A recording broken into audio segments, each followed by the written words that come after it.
Consiliu sub egida căruia a fost inițiat acest proiect.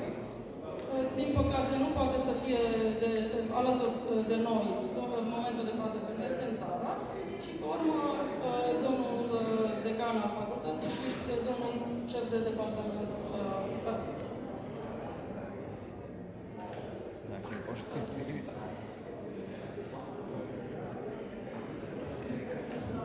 Dragi studenți participanți